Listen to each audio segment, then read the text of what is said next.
Hello my dear students, welcome back to my class where every learning is enjoyable. और आज हम पढ़ेंगे कि आवेशों के निकाय की स्थितिज ऊर्जा क्या होती है। तो सबसे पहले हम पढ़ेंगे दो आवेशों के कारण, फिर उसके बाद हम पढ़ेंगे तीन आवेशों के निकाय के कारण जो विद्युत स्थितिज ऊर्जा होती है, या हम उसको ये भी बोलते हैं स्थिर विद्युत स्थितिज ऊर्जा। तो एक ही बात है, अगर मैं स्थितिज ऊर्जा बोलूं तो आपको ये समझ के चलना है कि वो कौन सी है, स्थिर विद्युत स्थितिज ऊर्जा है, यानी कौन सी, इलेक्ट्रोस्टैटिक। तो इससे स्टार्ट करने से पहले मैं आपको बताता हूँ, हमने जो है वो पिछली क्लास तक हमने विद्युत विभव के बारे में पढ़ लिया है, विद्युत विभवांतर भी पढ़ लिया और विद्युत विभव भी पढ़ लिया है। तो विद्युत विभव की बात करूं तो विद्युत विभव जो है वो किसी एक बिंदु का निकलता है ना, किसी एक पर्टिकुलर पॉइंट की बात करता है, और विद्युत विभवांतर जो है वो दो बिंदुओं का निकलता है। तो सेम यहाँ पर भी वही कहानी होगी। अगर मैं बात करूं किसी एक बिंदु के लिए किसी आवेश के कारण स्थितिज ऊर्जा, तो वो कितनी होती है, 0 होती है। ये ध्यान रखना। सारी बात समझ में?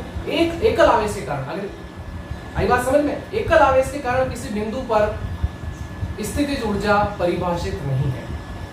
जैसे हमने उसमें पढ़ा था ना, किसमें, विद्युत विभव है, वहां हमने क्या कहता, अगर मुझे किसी बिंदु पे अगर विभव निकालना होता तो मैं जो है वो उस चार्ज को कहां मानता, उस चार्ज को कहां से लेके आता, उस बिंदु तक अनंत से लेके आता था। तो सेम यहाँ पे भी यही कहानी होगी। अगर आपको किसी बिंदु पर अगर आपको जो है वो विद्युत स्थितिज ऊर्जा पता करनी है, तो उसके लिए आपको जो है वो चार्ज को कहां से लेके आना पड़ेगा, अनंत से लेके आना पड़ेगा। तो उसके लिए सिंगल चार्ज की बात करूंगा, अगर आप एक आवेश को लेके आओगे तो उसके कारण जो है वो विभव जो है वो जो स्थितिज ऊर्जा होगी वो क्या होगी, 0 होगी, और विभव तो 0 होता ही है, ठीक है ना। कब, जब अगर मैं किसी पर्टिकुलर अगर चार्ज की बात करूं किसी पॉइंट पे, तब, ठीक है ना। आगे बात समझ। हाँ, अगर बिंदु आवेश के कारण अगर किसी बिंदु पर अगर मुझे विद्युत विभव निकालना होता, उसका फॉर्मूला मैंने निकाला था, V = KQ/R, ठीक है ना। और वैसे तो अगर बताऊं तो विभव की जो है वो परिभाषा फिजिक्स में डिफाइन नहीं है, ठीक है ना, लेकिन उसके लिए हमने क्या कहता, निकाली थी, V = KQ/R हमने फॉर्मूला निकाला था। लेकिन वो कहां से आया था, जब हमने दूसरा पॉइंट जो हमारा मतलब जो प्रारंभिक बिंदु था उसको हमने कहां माना था, अनंत पे माना था, जिसको हम कहां लेके आए थे, अंतिम बिंदु जहां पे मुझे जो है वो विद्युत विभव ज्ञात करना था, उससे दूरी पे। क्लियर? तो सेम यहाँ पे भी यही होगा। तो अगर मैं बात करूं कि अगर मेरे पास कोई यहाँ पे चार्ज रखा है Q, ठीक है, और अगर मैं बात करूं इससे कोई R दूरी पे एक P पॉइंट है, और मुझे जो है वो यहाँ पे यानी विद्युत स्थितिज ऊर्जा जो है पता करनी है, तो वो कितनी होगी, 0 होगी। ये ध्यान रखना है। अभी आपको पता चल जाएगा धीरे धीरे, ठीक है ना। उसके लिए क्या होगी, 0 होगी। हाँ, अब बात करूं कि स्थितिज ऊर्जा जैसे भी कोई चीज फिजिक्स में जो है वो डिफाइन नहीं है। हाँ, इन मतलब विद्युत स्थितिज ऊर्जा में परिवर्तन वो डिफाइन किया गया है। हमारी बात समझ, जैसे हमने विभव को जो परिभाषित नहीं किया था, लेकिन हमने उससे पहले क्या पढ़ा था, विद्युत विभवांतर पढ़ा था। तो सेम यहाँ पे भी हम जो क्या पढ़ेंगे, स्थितिज ऊर्जा में परिवर्तन पढ़ेंगे, यानी फाइनल माइनस इनिशियल, और फिर इनिशियल को हम क्या मानेंगे, अनंत पे मानेंगे। तो हमारे पास में जो किसी बिंदु के लिए विद्युत स्थितिज ऊर्जा निकल जाएगी। क्लियर है? Got it? समझ में आ गया? आगे बढ़ते हैं। तो यहाँ पे लिख लेता हूं मैं कि एकल आवेश के लिए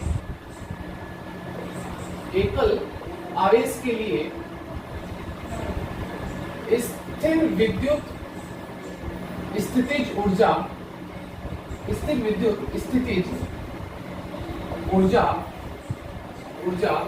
परिभाषित नहीं है, ये ध्यान रखना। क्लियर है तक?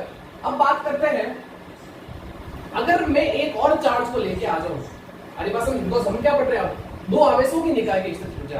तो सिंगल आवेश के लिए आपको पता चल गया, एकल आवेश के लिए वो क्या, मेरे पास में 0।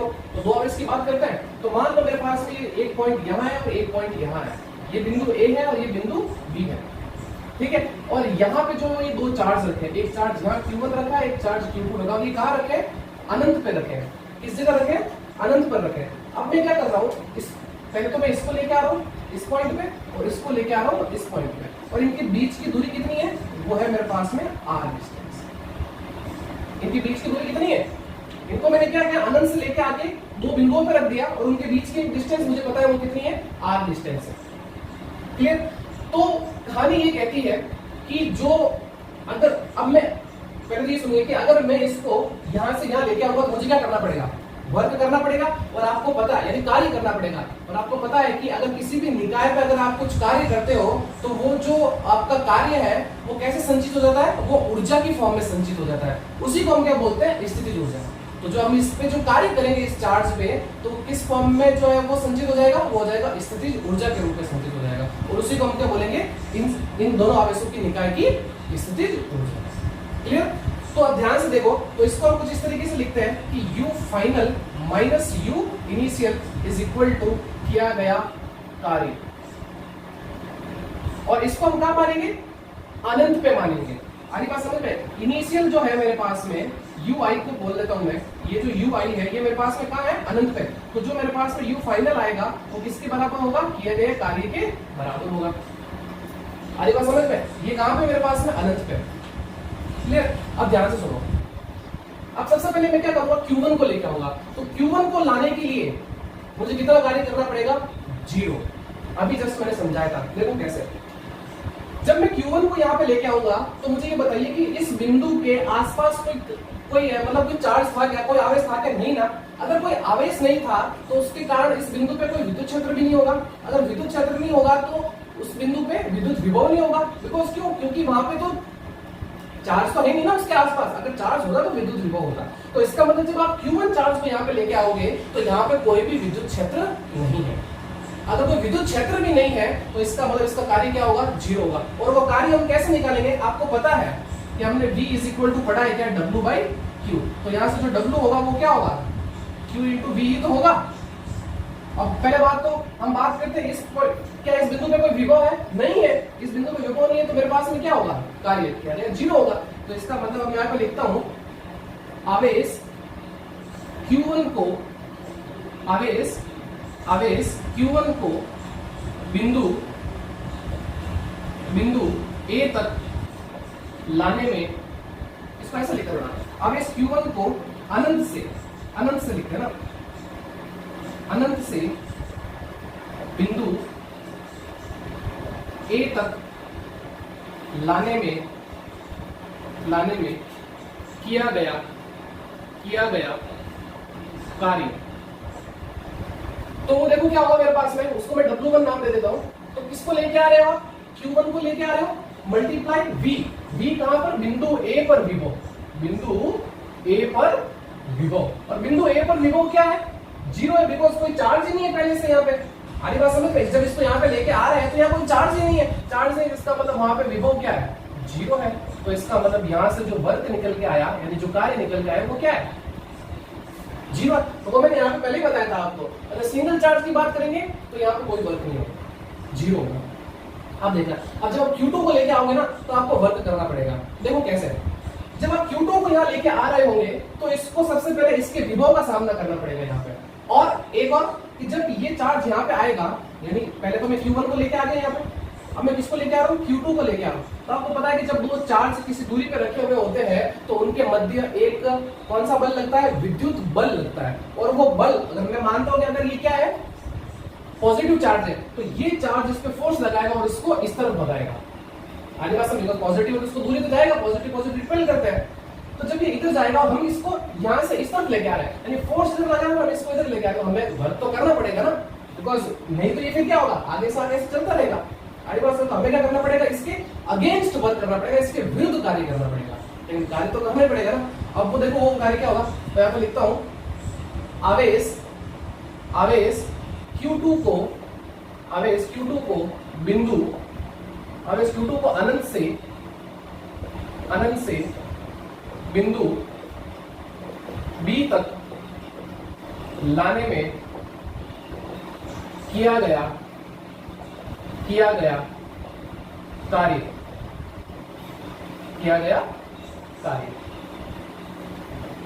अब भाई क्या होगा? W2 is equal to Q2, because आप किसको लेके आ रहे हो? Q2 को लेके आ रहे हो, मल्टीप्लाई बिंदु B पर विभव, बिंदु B पर विभव किसके कारण? Q1 के कारण।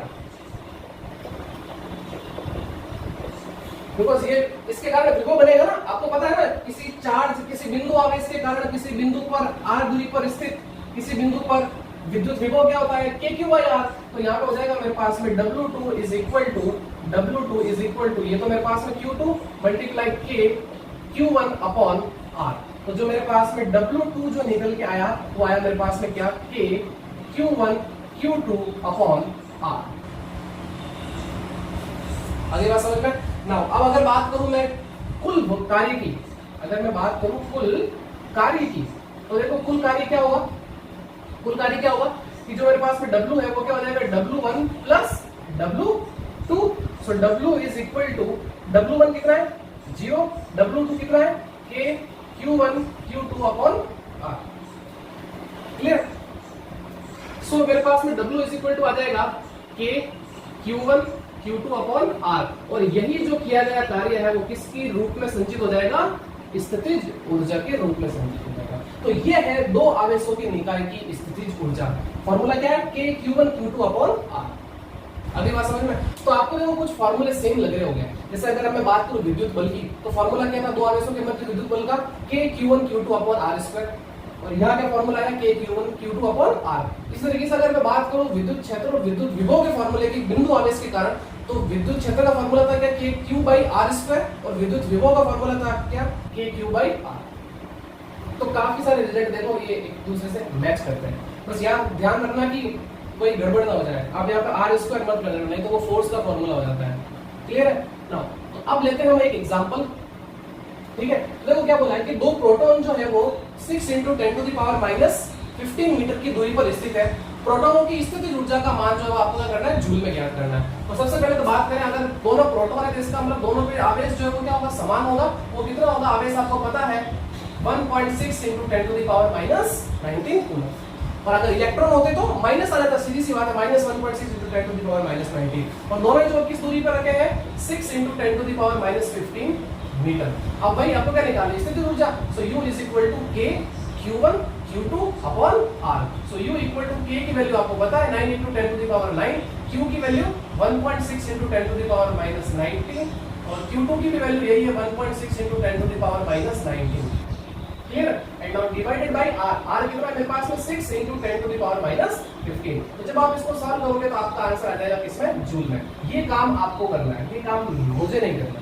कैलकुलेशन आपको करनी है, मैं आपका कॉन्सेप्ट जो वो क्लियर कर सकता हूँ।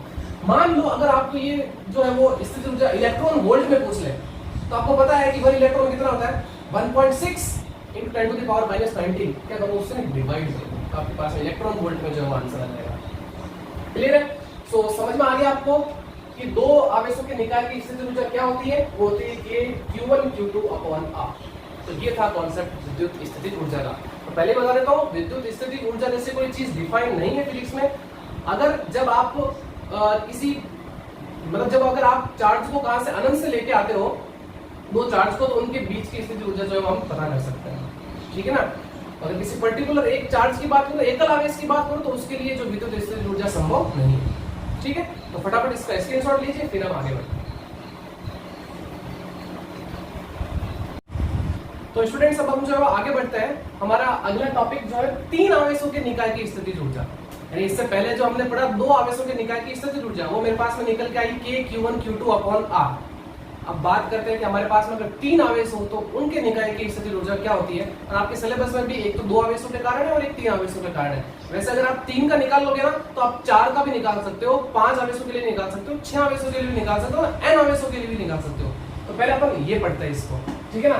तो देखिए मेरे पास में तीन आवेश जो है वो कुछ इस तरीके से A बिंदु पर, और एक ये B बिंदु पर, और एक ये C बिंदु पर इस तरीके से रखे हैं। यहाँ Q1 Q2 और ये Q3। ठीक है, अब मैंने क्या किया कि इन आवेशों को कहां से लेके आया, मैं अनंत से लेके आया। एक चार्ज यहाँ रखा था, एक चार्ज यहाँ कहीं रखा था, और एक चार्ज यहाँ कहीं रखा था, और ये तीनों चार्ज कहाँ रखे थे, अनंत पे रखे थे, बिकॉज मुझे अनंत से लेके आना पड़ेगा। ठीक है, तो सबसे पहले क्या करूँ, मैं 1 by 1 लेके आऊंगा। ठीक है, पहले Q1 को लेके आया, फिर Q2 को लेके आया, फिर Q3 को लेके आया। क्लियर है? तो देखो मुझे कुछ ना कुछ तो वर्क करना पड़ेगा, आगे बात समझ में, इनको लाने के लिए। तो सबसे पहले मैं क्या करता हूँ, इस Q1 को जो है वो बिंदु A तक लाने में जो किया गया कार्य वो मैं कैलकुलेट करता हूँ। ध्यान से देखना, अभी कुछ नहीं है यहाँ पे, सिर्फ और सिर्फ A बिंदु पे लेके आ रहा हूँ। अभी इनको लेके नहीं आए हो, ध्यान से सुनना, सिर्फ Q1 को लेके आ रहा हूँ। तो अब लिखता हूँ यहाँ पे आवेश Q1 को अनंत से बिंदु A तक लाने में किया गया कार्य शून्य होगा, क्योंकि इसके क्षेत्र इसके क्षेत्र में कोई आवेश नहीं है। अगली बात समझ में? जब इसको मैं यहाँ पे लेके आ रहा हूं तो इसके पास में कोई आवेश नहीं, इसके आसपास में आवेश नहीं है, तो इसका मतलब इस बिंदु पे कोई विभव भी नहीं होगा। विभव नहीं है, इसका मतलब क्या है, कार्य क्या है, 0 है। तो इसका मतलब W1 तो मुझे पता चल गया कि वो कितना आया मेरे पास में, 0। सो W1 इज इक्वल टू 0। बोलो क्लियर है? यहाँ तक आगे बढ़ा जाए। अब मैं किसको लेके आऊंगा, Q2 को लेके आऊंगा। इस Q2 को जो है वो मैं इस बिंदु तक लेके आऊंगा यहाँ पे। तो जब मैं इस बिंदु को यहाँ पे मतलब इस बिंदु पे लेके आऊंगा इस Q2 को, तो देखो इनके बीच की डिस्टेंस है ना कुछ ना कुछ, तो इसका मतलब ये आवेश क्या करेगा, इस बिंदु पे कुछ ना कुछ तो विभव बनेगा, और वो विभव क्या होगा, KQ/R12, ये तो होगा। सो अब लिखते हैं आवेश Q2 को अनंत से बिंदु B तक लाने में किया गया कार्य, तो वो क्या होगा, W2 होगा। और वो उसको अपन कैसे लिखेंगे, तो देखो W2 इज इक्वल टू किसको लेके आ रहे हो आप, Q2 को लेके आ रहे हो। फॉर्मूला ये तो होता है W is equal to QV multiply Q1 के कारण विभव, Q1 के कारण विभव। अब Q1 के कारण क्या विभव होगा इस बिंदु पे, KQ/R। सो ये देना मेरे पास में W2 is equal to Q2 multiply KQ1 upon R12।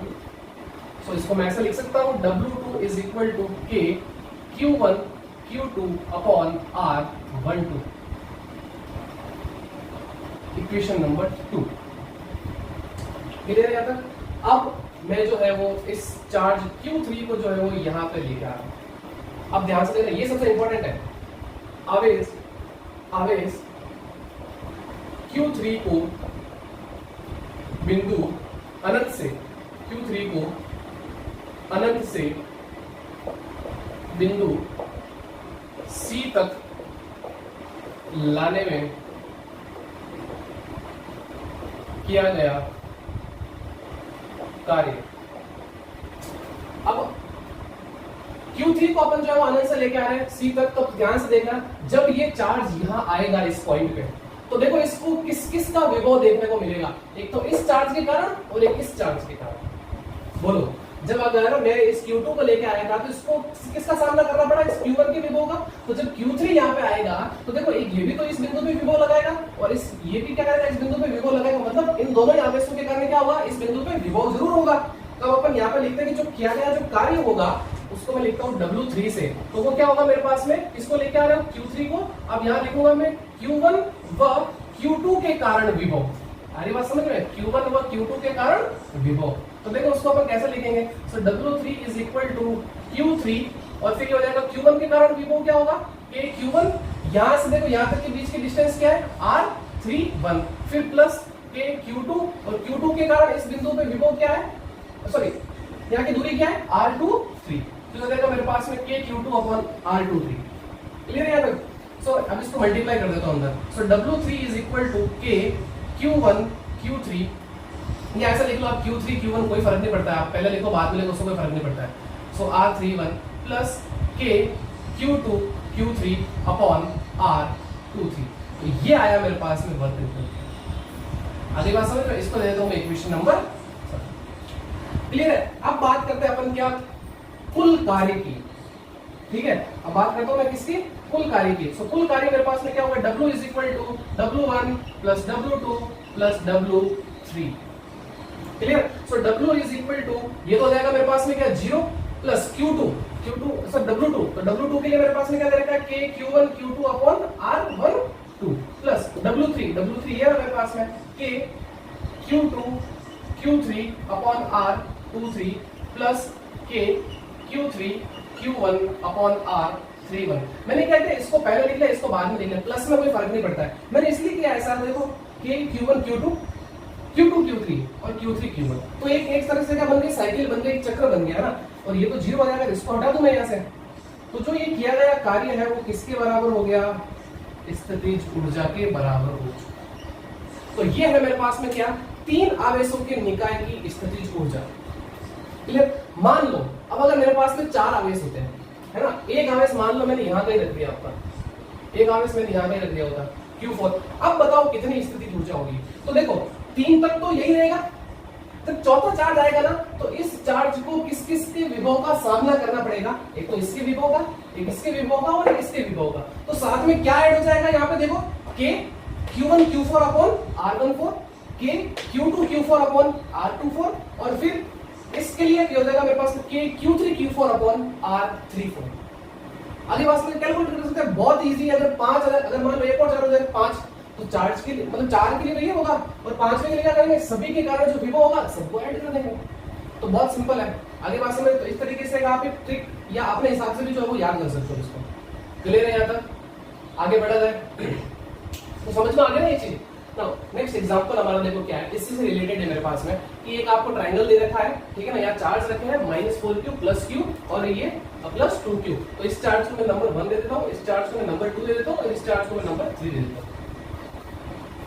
Clear है? अब मुझे क्या निकालनी है, कुल विद्युत स्थिति ऊर्जा निकालनी है, जहां पे आपको Q की वैल्यू दे दी है और A की वैल्यू भी आपको दी है। तो आपको पता है कि U = क्या हो जाएगा मेरे पास में, ये हो जाएगा मेरे पास में देखो K Q1 Q2 upon R12 फिर plus K Q2 Q3 upon R23 plus K Q3 Q1 upon R31। यही होगा।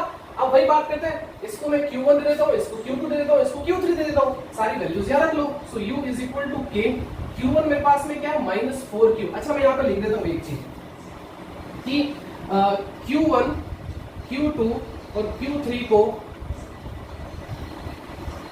चिन्ह के साथ लिया जाता है, ये ध्यान रखना। जैसा हमने विभव में किया था ना, जब हम न्यूमेरिकल क्वेश्चन करेंगे तो जब हमने वहां पे विभव में क्या कहता है कि उसको जो है वो मतलब हमने जो है वो चिन्ह के साथ लिया था, पॉजिटिव को पॉजिटिव के साथ में, नेगेटिव को नेगेटिव के साथ में। इसे ध्यान रखना। जब अगर हम इलेक्ट्रिक फोर्स यानी विद्युत बल और विद्युत क्षेत्र की बात करते हैं तो वहां पे हम क्या करते हैं, चार्ज को जो है उसका परिमाण लेते हैं। अगर पॉजिटिव है तो पॉजिटिव, नेगेटिव है तब भी उसका करते हैं उसका पॉजिटिव लेते हैं, यानी हम उसका साइन नहीं लेते हैं, ये ध्यान रखना। बट हम जो विद्युत विभव और विद्युत स्थिति ऊर्जा की बात करेंगे तो हम क्या करेंगे, इनको साइन के साथ में लेंगे, बिकॉज वो दोनों क्या है, सदिश राशि है और ये क्या है, अदिश राशि है, जिसकी जो कोई दिशा नहीं होती है। क्लियर? यहाँ आ जाता है। सो K Q1 और फिर Q2 मेरे पास में क्या है, ये Q डिवाइडेड बाई R12, इनके बीच की डिस्टेंस क्या है A। फिर now K Q Q2 Q3 क्या है मेरे पास में Q2 divided by A plus K, ये हो जाएगा मेरे पास में 2Q और फिर हो जाएगा मेरे पास में ये -4Q डिवाइडेड बाई A। तो देखो क्या कॉमन आ रहा है यहाँ से। सो U = तो K कॉमन आ रहा है, ये देखो Q × Q स्क्वायर और Q स्क्वायर, इसको भी क्या करता हूँ बाहर ले लेता हूँ और यहाँ से देखो A कॉमन आ रहा है तो A को भी बाहर ले लेता हूँ। अंदर क्या बच गया देखो -4, यहाँ से क्या बच गया +2 और इन दोनों को मल्टीप्लाई कर दो, -4 और 2 को यहाँ क्या बच गया -8।